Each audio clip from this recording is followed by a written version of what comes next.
what's up, guys? Welcome back to another episode of Scale Routers Podcast. I am your host, 65 Lokes, and this is episode number 155 with my guest, scale model artist Art Laski, also owner of ScaleProShop.com, where he carries aftermarket parts, model kits, and tools.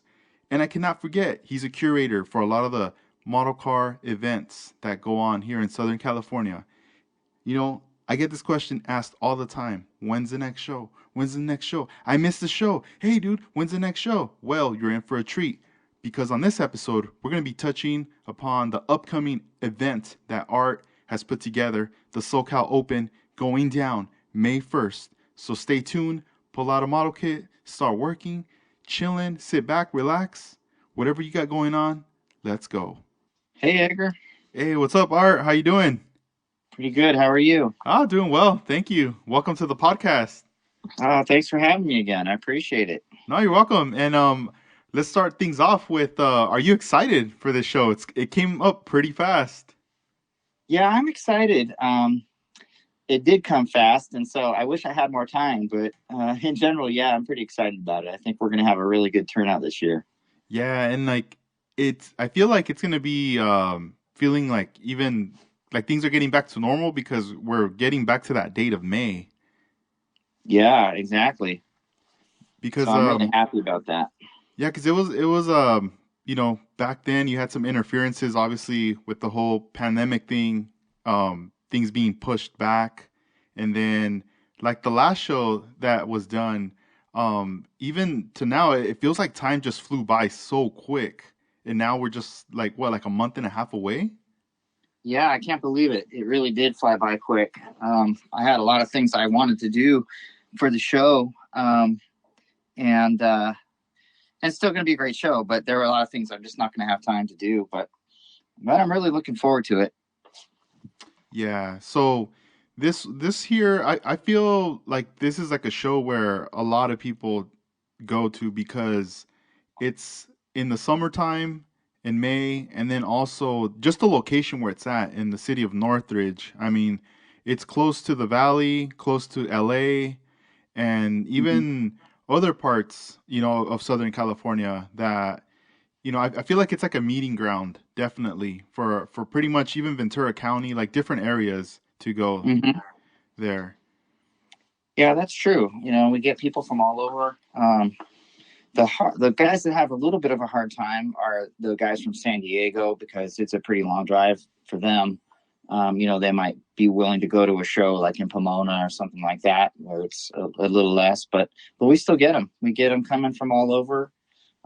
We got a big contingent coming over from Arizona this year, so I'm Oh, looking nice. forward to having those guys over.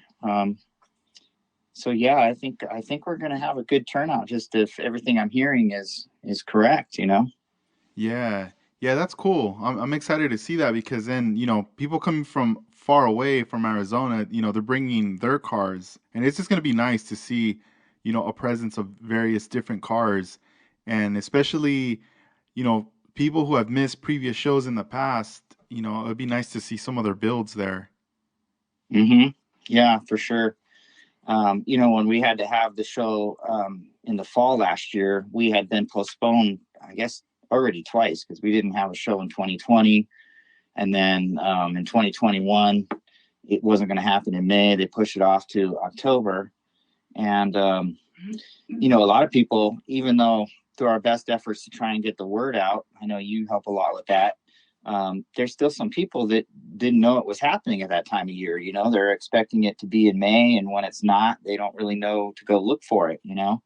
So I think being back on our regular date is going to really be a big bonus this year. So everybody seems to be fired up. There's not a lot of conflicts, like last year other things got rescheduled, and it was like bam, bam, bam. We had like three shows in a row last year. There was our show. The next week after that was the show at the NHRA Museum, and the day before our show, we had Orange Con.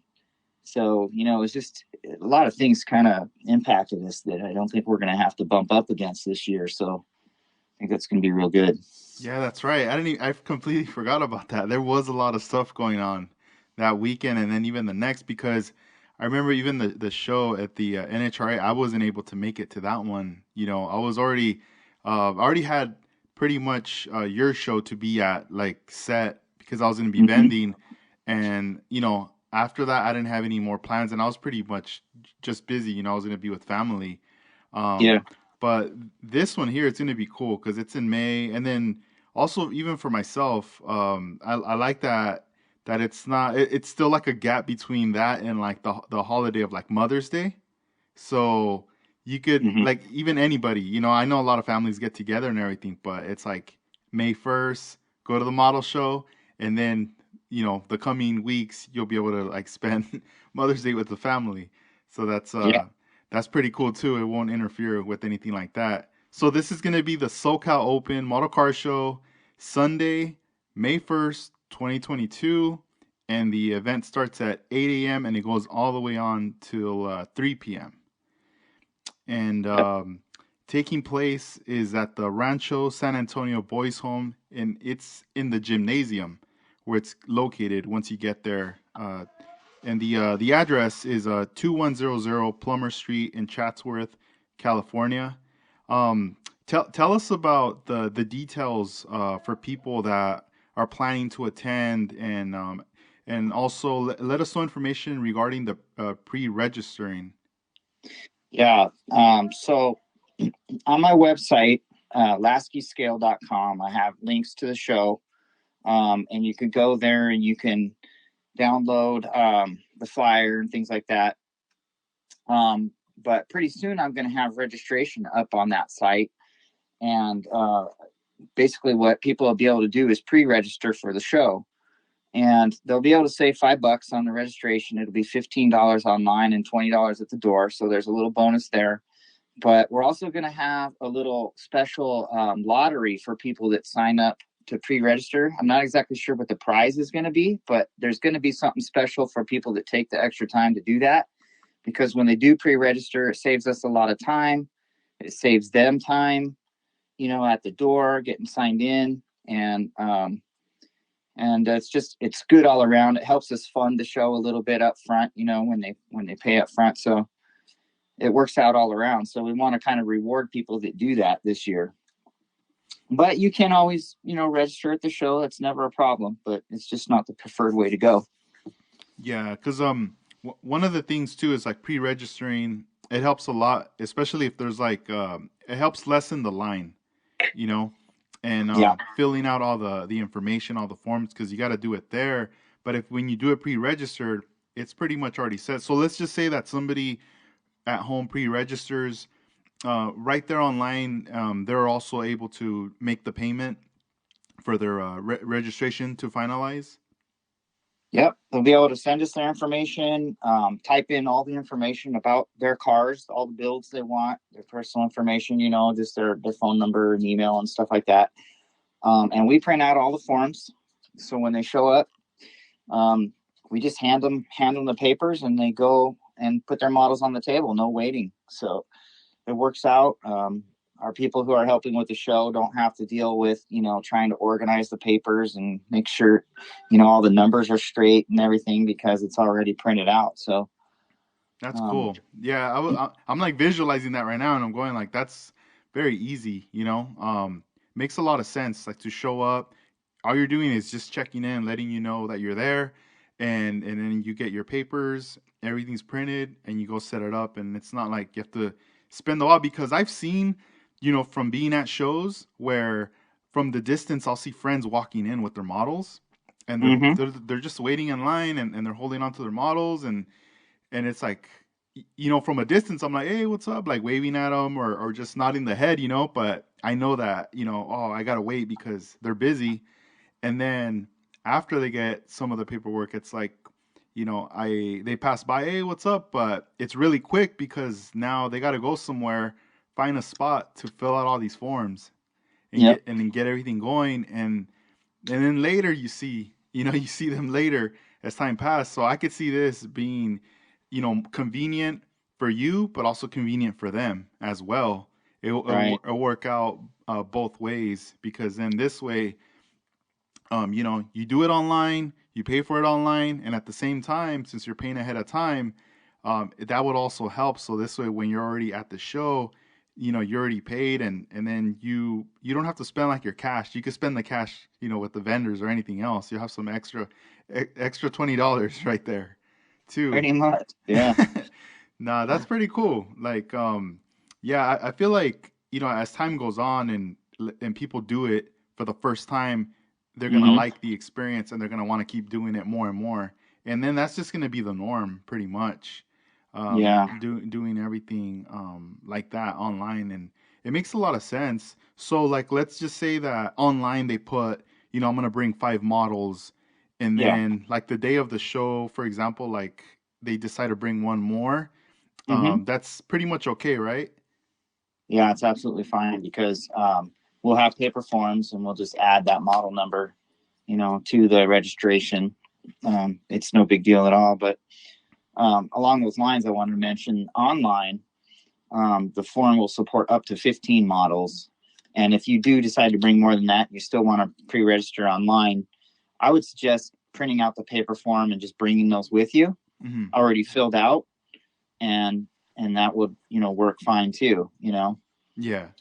And also, if some people have registered in the past, it was a little difficult. If you had, like, let's say 3 models, you had to kind of scroll through 15 pages, before you could submit your models.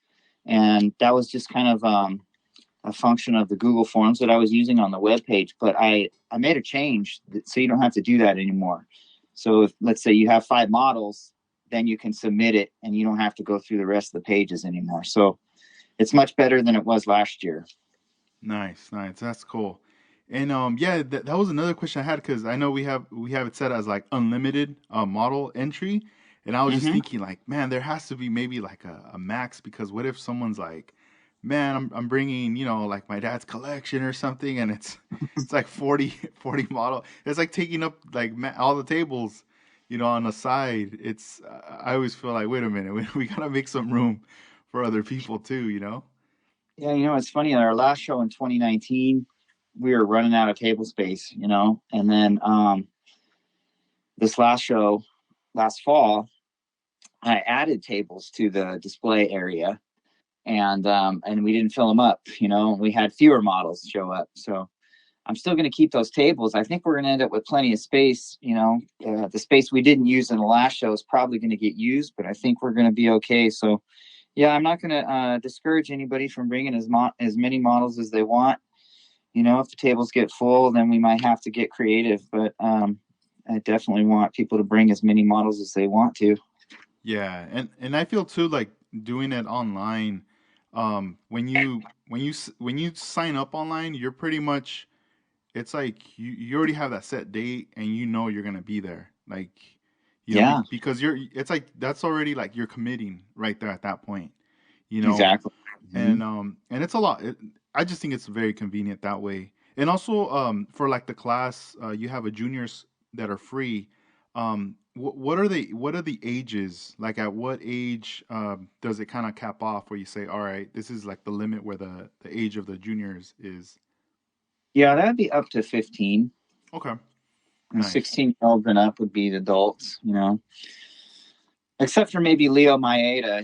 He's so damn good, we got to charge him money. But Yeah, he's gonna get bumped up to the register online 15. That's cool. No, man, he's super talented. And also, sometimes, at these events, for the most part, we always, you know, sometimes we come by ourselves or we bring one friend or a couple friends, but this is an event where you could pretty much bring family, friends, loved ones, and it's free for them to attend. yeah, So that's also a absolutely. plus. And we got the car show outside too. You know, so if you guys want to go see a full size car show, there's going to be tons of really neat classic cars out there on the football field on the campus there. And then they've got the barbecue that they do for the big car show just outside. So there's a lot going on.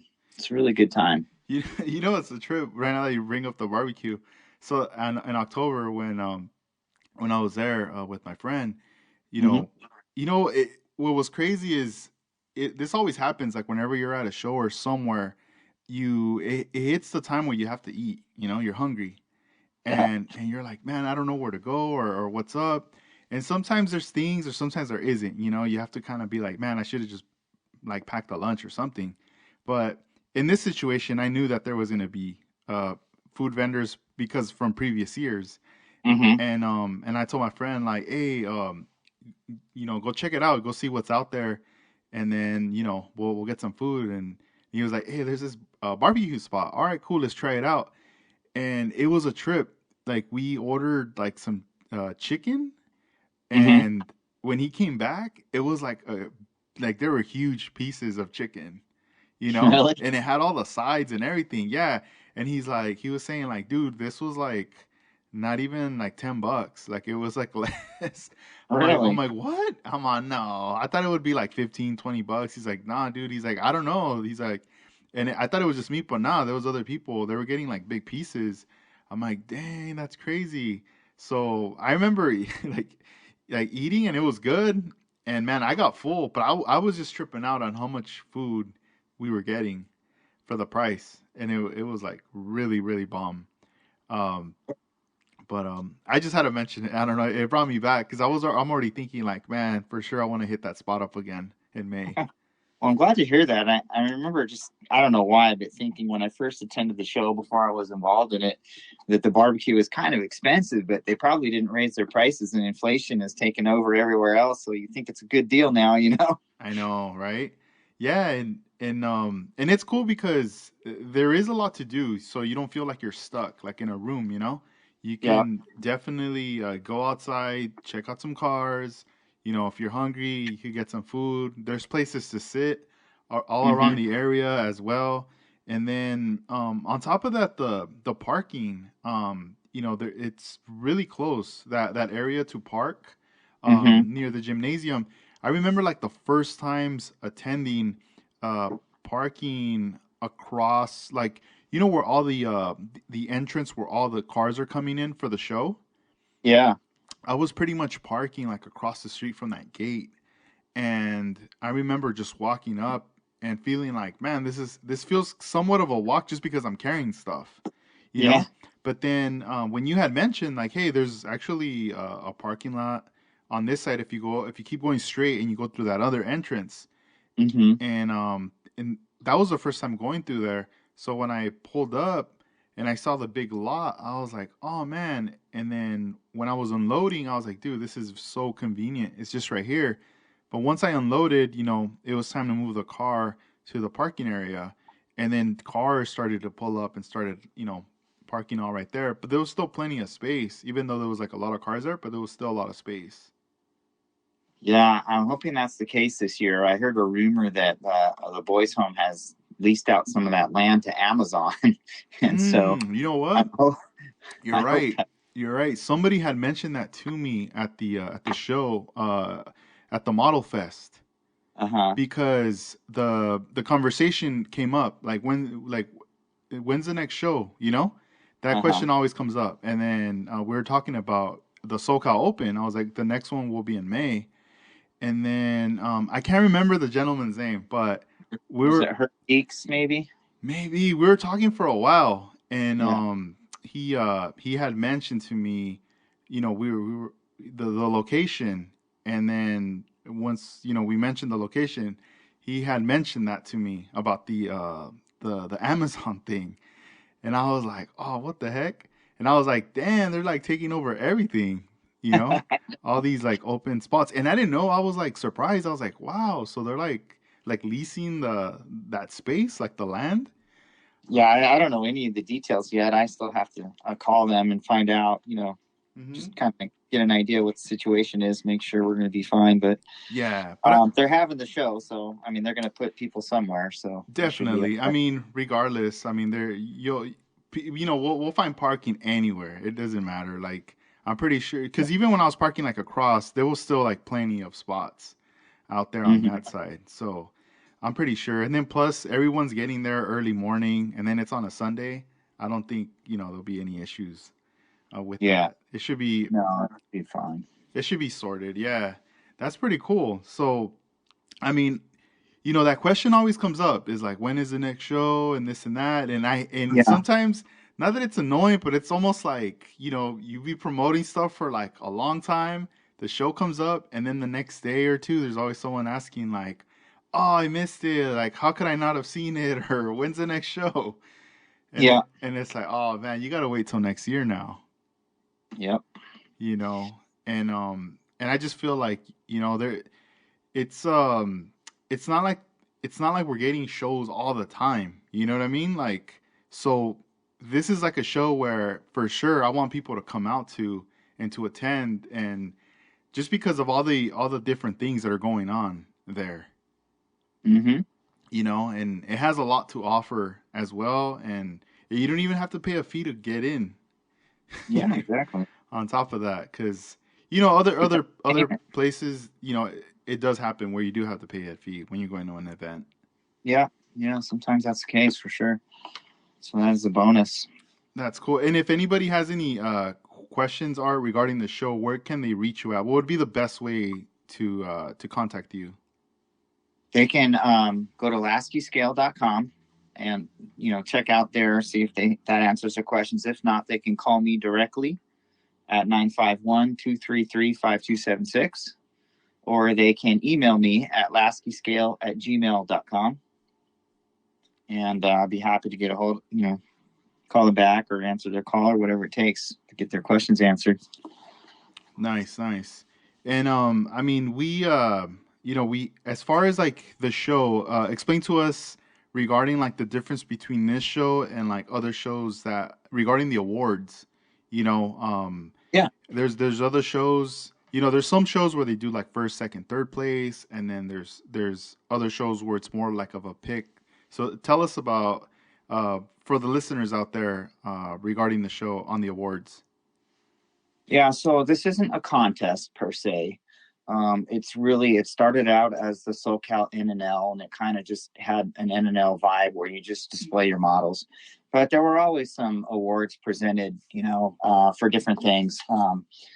It's traditionally been like a People's Choice vote for several categories, like best paint and um, that kind of thing, best engine, several different things, including best of show. Um, I'm going to make a change this year slightly. And I'm going to, instead of having it be people's choice, it's going to be builder's choice. And so the only people that are going to have ballots this year are builders that are entered in the show. And you can't vote for yourself. We're going to know if you do, and your ballot's going to be invalid. So that's one of the big changes we're making. And the reason we're doing it is because, when you're counting the votes, you can kind of see sometimes where people take advantage of, ballots for family members and things like that. And we really want, builders are very, I don't know what's the word, kind of like, they're a little more discerning about what they vote for. They know what a good model looks like. And so if they're voting for somebody else's model, it's probably because it's done well, And so we want to reward that a little bit. So that's what we're going to do this year, and I hope it works out. But yeah, that's what we're going to do. Yeah, I think that makes sense. I like that because also when so the people that are going to be participating, they're the only ones that are going to obtain a ballot, and Mm-hmm. as opposed to like being like, all right, you know, let's leave a stack here, or let's just hand these out to everyone who walks in, because then it can get out of hand that way. Yeah, it can sometimes. And then imagine someone walking up and being like, "Man, I'm gonna take it all this year. Why? Look how many people I brought." Yeah, exactly. It It's gets just, a little uncomfortable, when the staff has to deny handing out ballots to people. I said, I think you've been here a couple times right? already. you know. Or they send the kids like, "Hey, go ask them, go get some Yeah, more." Just that's what happens. and then you look over and they're over here waving like, "Oh, over here." That's So, funny. but it's going to be, and I'm going to stress this: if you guys are going to the show and you're entering the show, please use your ballot, because there's going to be a lot less ballots to count, and the winner could win by one ballot, so Yeah. um, if you want your vote to count, you got to vote. What is there like a time where? Because I know the show goes on till 3, but is there Mhm. a time where you need to have everything in before you're gonna do the announcements? Yeah, I think last time we cut it off about 2 o'clock Hmm. as far as the voting, so we had time to count everything up. So it'll be from the time you get there to two, and I would seriously recommend getting there early, because another thing that happens is, as soon as people get their ballots, they can start voting, and if your model's not on the table, you're not going to get voted on. And Mm. so, if you get there later and you were hoping to win a prize, you've just kind of decreased your chances by not, being there the whole time. So, That's true. Dang, I'm all like picturing. It's like, oh man, I'm gonna vote for this car, and you do it, and then someone shows up late, with their bill, and then you're like, oh man, you start liking that one now. You're like, too late. I already voted. yeah, yeah. That's why, it's just good to get there early. Make sure, if someone's voting early, they don't overlook your model. Yeah, that's cool. And do you want to announce the sponsors for the awards? Yeah, we're still working on that. We don't necessarily have that all ironed out yet. Okay. We're basically expecting, a lot of our sponsors to return. So we already have Down to Scale, who's committed for the junior category again, as well as Dedicated Magazine. Oh, and that's another thing I should mention. Besides the awards for the things that are voted on, we also have some special awards given out, by like Scale Riders and Dedicated Magazine and Masterpieces, for instance, who they have a special pick where the people from those organizations, or whatever it is, will pick the one that they like, and it's just sort of a pick just for them. So it's not voted on, it's just whatever they choose. And that's kind of cool too. So we're open to having clubs or whoever is interested in doing that type of thing as well. We haven't closed the door on that. So if anybody's interested in presenting an award and they want to buy a trophy and make a pick, we're more than happy to have them do that. That's cool. And let's say a club, a model car club, is interested. What would be like the deadline that they would have to contact you regarding that? Probably about 2 weeks before the show would probably be the cutoff, because we got to get the awards made about that time. Yeah. So Uh, that's about a month from now. yeah. And like for you, doing this show, how many years has it been now since you started doing the SoCal Open? Well, our first one was 2020. God, that's a good question, Edgar. I'm trying to think. First one would have been 2018, and it was still called the SoCal NNL then. That was the first year we took it over, and then we did 2019, and then 2020 was canceled, and then we did 2021 in the fall. So we got three under our belt so far.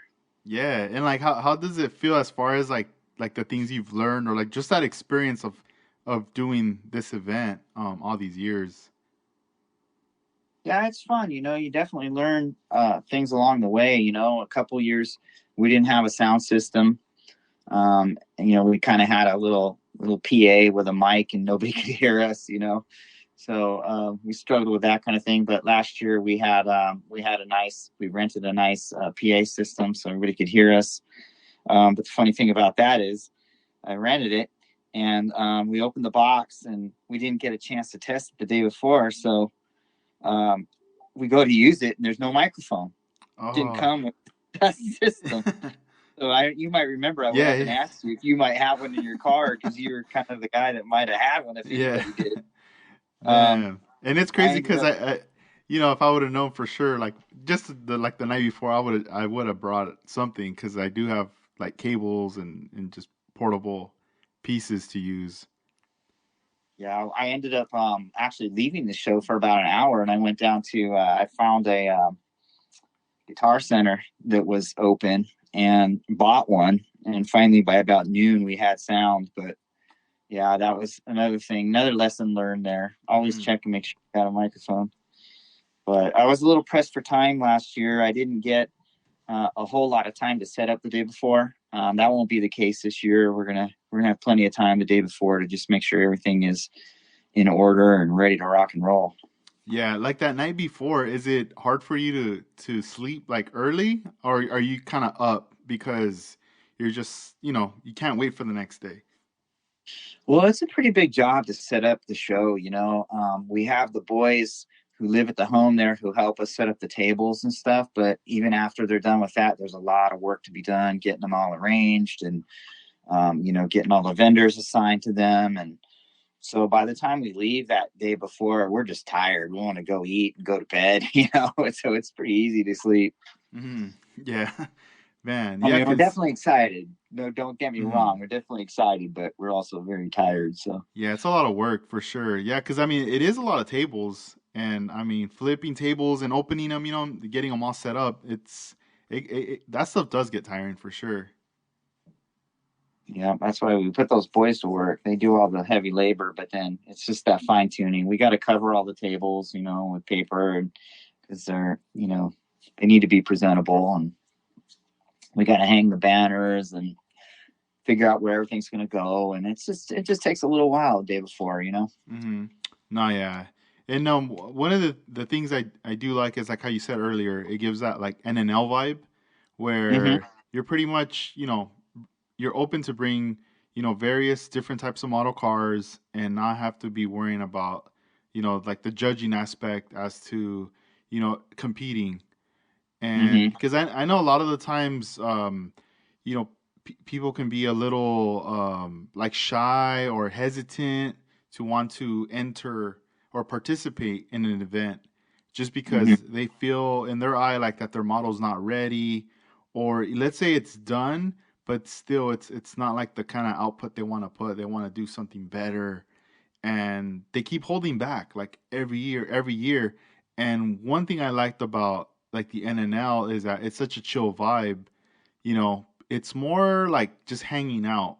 Mm-hmm. Bring your Yeah, cars, setting them up, and because everybody looks at them online, or you text your friend a photo, or they see it, they see it somewhere. But now this is like an opportunity where everybody gets to get together and hang out, be under all in one roof, and see the cars and not feel that pressure of like, oh, uh I'm not gonna place or whatever. And even if you have a yeah, car that's even like work in progress, or it's primered, or you want to showcase something, those are always fun to see as well. absolutely. Yeah. Yeah. And you know I wanted to ask you some questions regarding judging. So let's say, in your experience, you've judged various shows, and when somebody wants to compete, someone wants to get involved, where they say, you know what, this is gonna be my year. I'm gonna enter this show, and I want to win this show. What are the things, from a judge's point of view, from your experience, things that you look at? Yeah, judging, I swear that is probably one of the toughest things I've done in this hobby because it's just there's so many quality builders out there to begin with. And when you go to a show, a judge show, and guys are competing, man, the quality is can be pretty intense sometimes. But the biggest thing is you really just have to focus on the basics first. Make sure there's no flaws in the paint, that all the visible flaws are not there. That's really what you're looking for first, because let's say you've got two models, and one's got flaws, but it's got $1,000 in aftermarket stuff added to it. And then you got another one that's basically out of the box, but it doesn't have any flaws. You can't see any issues with the paint, the wheels are all straight, all that kind of stuff. The judge is going to go with that simpler model, even though it doesn't have all that stuff. It's built better, and that's really what the judge is looking for. They're looking for construction quality. They're not looking for the wildest design. They're not looking for the craziest paint job, nothing like that. So, people will go to a contest and they go, "Oh man, I spent 1,000 hours on this thing, and I've got this and I got that," and then they don't win and they're upset. They don't understand. It's, well, you really need to focus on the basics. You need to make sure that paint is flawless, because it's those kinds of issues that cause you to lose. And when you're judging a show and you've got just two killer builds, they're right next to each other in the same class, then it's really tough. Then you have to really kind of nitpick, and say, "Oh man, this thing's awesome, but it's got this one little thing right here," and it could be just a minor thing, but that's what you have to look for, sometimes when you got two spectacular models competing against each other. And so, yeah, it's tough, but the biggest thing I can say is just focus on the basics. I've seen some models that had just killer paint jobs, and then the tire would like not be on the wheel all the way. And that's a basic, that's one of those things that's just got to be correct. Or you're going to get DQ'd, just kind of dismissed right away, unless there's not a better model in that class. Yeah, So, it's also like sometimes even from experience, I remember like putting model together, and then as soon as you put all the four wheels on and then you set it down, I would notice mhm, like it would be off, like almost like a little mini three-wheel motion, you know? yeah, One off, three wheels are touching and one's like a little up. yeah, And I'm like, like, what's going on here? Trying to fix everything. And you're right, like, regarding even the wheels like being lined up, like the way they're positioned. yeah, Yeah, because those are all you know, things that count. When you're looking at the cars also, let's just say you got two cars, obviously they're going like head to head, that you go, wow, these two right here, these are like the kind of like the finalists in this hmm, section, and we have to pick one out of here. At that yeah. point, is it more like, or is it being written down or noted like the flaws, and then you add up all those flaws, and whoever has the most flaws is not going to win on that or get picked? It can be something like that, but it can also go the other direction. So let's say you've got two models and the build quality on both of them is excellent, and the flaws are very minimal. And then you start looking at, you know, um, the complexity of the build. So that's when a build that maybe took a guy a year is going to beat out a build that took a guy 2 months. Even though the skills of the builders are pretty equal and both the models look great, one guy put a lot more effort into his. He changed the body. He 3D printed his own wheels. He did scratch built a ton of parts. That's when those kinds of factors come into play. Ooh, right now that you brought up 3D printing, that, you see, I was like, I know I was forgetting something to bring up. All right, right now, obviously, it's like the era of 3D printing, right? Like Yeah, people are going crazy, doing their own thing. People are doing the yeah. posts saying, "Yo, like this is gonna be a game changer now." Things that I'm gonna come out with. Um, have do you think like judges are is that like a subject that people are talking about more, as to like how that could change the game in like judging cars now too? Because there's gonna be there could be more detail, or maybe just something different now coming out. Yeah, so this is just my opinion on 3D printing. I love it. I think it's changing the game for sure. But um, 3D printing, the parts a lot of times, aren't finished when they come out of the printer. They might have striations from the way the print process works, and things like that.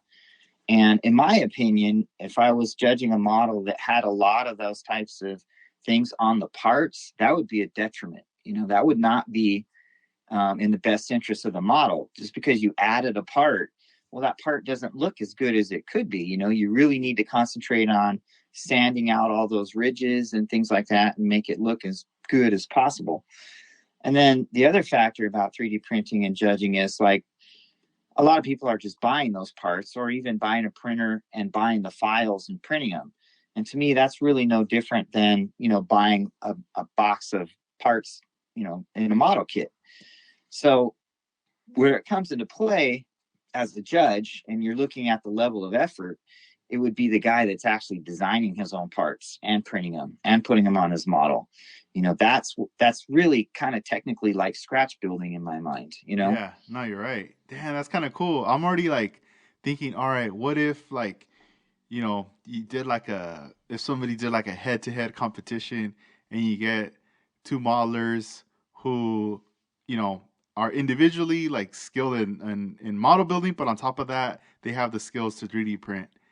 And then I don't know, they just go wild and do something, but at the end come out with like just something very very nice and presentable for competition. Hmm. Well, like uh, you, I'm stumbling over my words here, but at the GSL, I've been to the GSL every year. They've had it since 2011. That was my first time going there, and they've had it every 2 years except recently.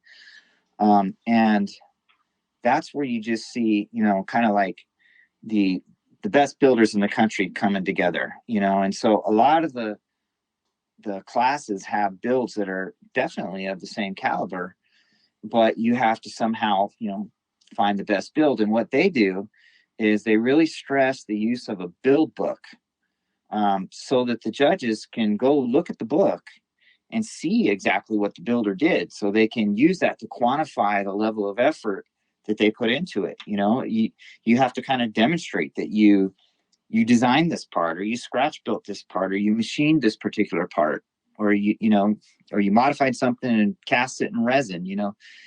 And so I think that's a great idea, for a big show. And I think anybody who's put a ton of effort into a model should do a build book for that model, so the judge can see exactly what's been done. Because sometimes it's hard to tell what came in the kit and what the builder actually did on his own. And that gets overlooked a lot at contests in my mind. And so I would always recommend to do a build book if you can. Man, that's cool. I'd never even heard about that. A build book. Yeah, so at the GSL, what they do is, it's a contest that takes place over 3 days. So they have a table where you just put your build book, and then it's numbered. And so they know when they look at your model which build book to go look at on the table. Hmm. And then they can tell basically, everything that you did. Dang. So it's pretty much like a custom, almost like a scrapbook, or like you take Yeah, photos, print them, and just put them on there. yeah, exactly. Uh, One guy that's been doing a lot out here is Pablo. He's been doing build books for his models, and I'm sure that's been really beneficial for him at the shows. Oh, that's dope. I'm gonna have to ask Pablo. Yo, send me some photos. I want to see your build book. That's pretty You cool. know, it can be complex. Yeah. Sometimes it can be just a little flip book of photos. Hmm. Just like you might see online. Sometimes, you get build books that are 8.5 by 11 pages, but they've got text that describe everything that the builder did plus a picture. So you can get pretty elaborate with it, but you don't really have to. Sometimes a picture is worth 1,000 words. Just having something is good. Hmm.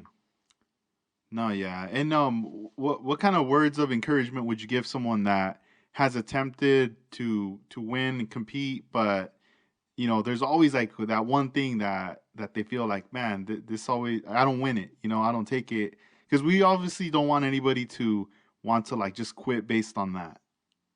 Yeah. Gosh, I've been fortunate enough to win, a lot of contests the last several years, but my models from when I started to now are completely different. It's just your skill set builds up as you grow in the hobby. And so, you can't get discouraged. Just try new things. You're going to fail. I mean, you're going to fail in a lot of things, and you're going to have to do things over. And that's one thing that, like, if you want to be a good contest builder, if that's what your goal is, don't be afraid to do something over again. Because, if you've got a flaw in that part, and let's say you put 10 hours in it, but it's still got a flaw, and it has a flaw, and you're going to add it to your build anyway, well, then you're putting yourself at a disadvantage. My advice would be, if you want to win that contest, you got to redo that part, until you get it perfect. Yeah, that makes a lot of sense. What about like let's say have you had this happen like you're working on a car and you're like maybe midway through the build and then like an error happens. Do you you know how some people get this habit of like, oh, I'm gonna strip the car like when they're painting it? Yeah. Do you ever do that or do you just kind of go, you know what, I'm just gonna fix this. Like I know I could fix this. I've done it both ways. It's been I've stripped and repainted plenty of builds, just to get it right, when things didn't go right. And then there are instances where I've been able to fix it, and you couldn't tell. But it really just depends on the build, but you got to be willing to put in that extra effort. I'll give you an example from tonight. I don't know if you've seen, but Salvino's JR Models is coming out with the new NASCAR kit. And they asked me to help them out with one of their releases. They had Rick Salvino had decaled a new Camaro body, and he wanted me to put some clear on it. So I said, sure, I'll do that. I figured that would just be one night. And he gave me some extra bodies and some extra decals and everything for me to use for my own in the future. And so I put the clear on, and when it dried, it took every little bubble in the decals and made them big bubbles. It just shrunk, the decals really bad, and just it looks horrible. Oh man. So I said, what am I going to do? He goes, hey, just, if you don't mind, just paint and decal another one. And I said, okay, because I had them. He gave them to me. Uh-huh. Did the same thing. I spent 2 days putting these decals on because they're really complex. There's a ton of them. And tonight I go to shoot the clear, and I just missed it on the first clear, and it started to do the same thing on the hood. Now I thought the first time it was because he put the decals on flat paint and it just didn't stick, and he had some bubbles in it, whatever. And my decals on this one were super tight. I put gloss down before I put the decals on, and it still started to happen. So I just shut it down. I said, no, that's it. I'm stopping with the mist coat. I'm going to get a different clear. But it's one of those cases where it could have ended real bad, and it Yeah, yeah. happened to stop because I spent 2 days doing the decals, and I didn't need a second body ruined. So Yeah, dang. Yeah, though it happens though. You know, sometimes like there's times where you're like on a good one. You know, everything's flowing good. You're getting that clear on good, and then like you said, oh, one night, I'll get it done, and then all of a sudden, like something like this happens, and you're like, what the heck?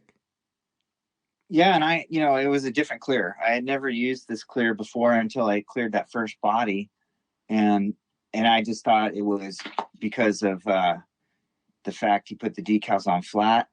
But when it started happening again on mine, I'm like, oh no, that clear can't be used with this. So I'm going to have to switch back to my good old standbys that I know won't affect the decals. Yeah. And speaking about clear, how does that affect someone's build in a competition? Well, I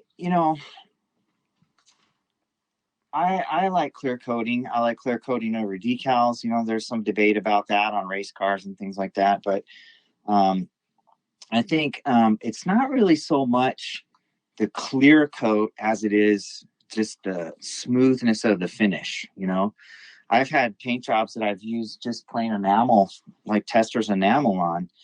But the key is to just make sure it's smooth. So I've polished it out, and it looks like it has clear on it even when it doesn't. Um, and sometimes people don't like that syrupy look of clear when you shoot like a 2K urethane and you don't polish it. You just leave it as is. It's super shiny, and it looks good. Is it realistic? Well, that's debatable, right? It kind of depends on what kind of car it is. If it's a show car, where that they are super shiny, then maybe it's appropriate. If it's a car that rolled off the factory showroom floor in the 60s, is probably not the right paint job, Yeah, true. Yeah. I'm all So I'm all thinking about it like back in the day and it's like it's all thick, like the clear on a car. yeah. But there's a fix for that. In my opinion, even if you're going to use a 2K clear on a build like that, polish it, because the polishing will still keep it smooth, but it'll take that little syrupy look off, and make it look shiny but not syrupy. And that's just my 2 cents on that.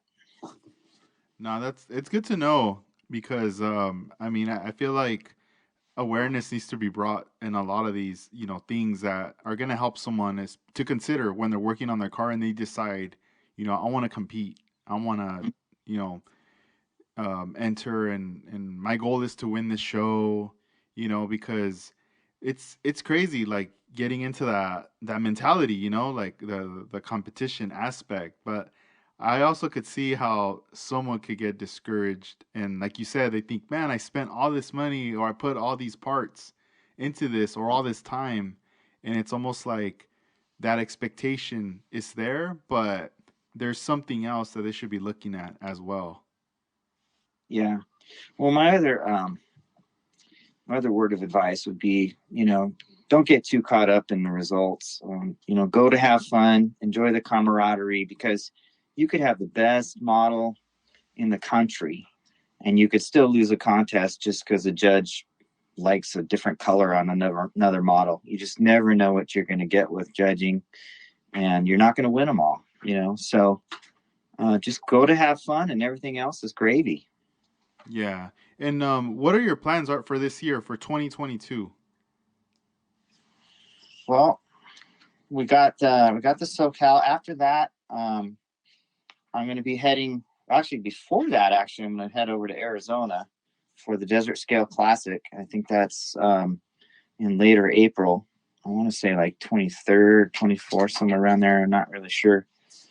Um, and then we got the SoCal, and then San Diego has an IPMS show, and the car parts put on by the San Diego Model Car Club.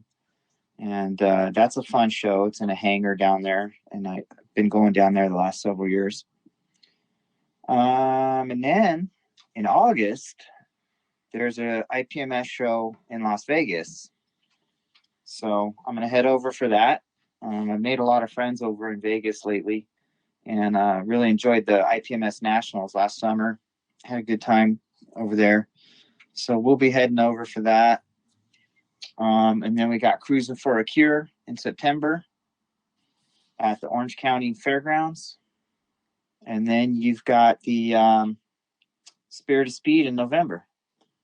And then I think probably Orange Con will show up again. So there's quite a few shows, happening this year that I hope to be at all of them. Yeah, that's a list right there. Dang. Yeah, cuz there's some of them like, because of the pandemic you wouldn't hear about them like stuff got canceled, but that's dope. That's dope that everything's coming together. Yeah, Um it's good. things to go and people to see and cars to see as well. Absolutely. Yeah. That's cool. Is there any shout outs you want to give out before we wrap up? No, I just wanted to mention one thing about the SoCal Yeah. Open real quick. Um, uh, we're going to have probably a display table for a guy named Dale King. He passed away recently, and I was in the model club in Orange County with him. But here's an interesting story about Dale. He's probably one of the most masterful scratch builders I've ever seen in my life. The amount of models that he has scratch built is amazing. He preferred race cars. He did a lot of Porsche race cars through the years. But the funny thing about it is when I was a kid, I had this book called the Model Car, Truck, and Motorcycle Handbook. And I would look at that, when I was building models, and I had it in my bedroom, when I was just like a preteen. And I'd say, man, I sure wish I could build like this someday. And there are all these models in there by this guy named Dale King. And so when I got into modeling in my 40s, and I went to the SoCal Open for the first time, I saw this one scratch built model. It was a Cooper like formula car, and sitting on just a display. It wasn't part of the voting or anything, but it was just really awesome. I go, man, that thing sure looks familiar.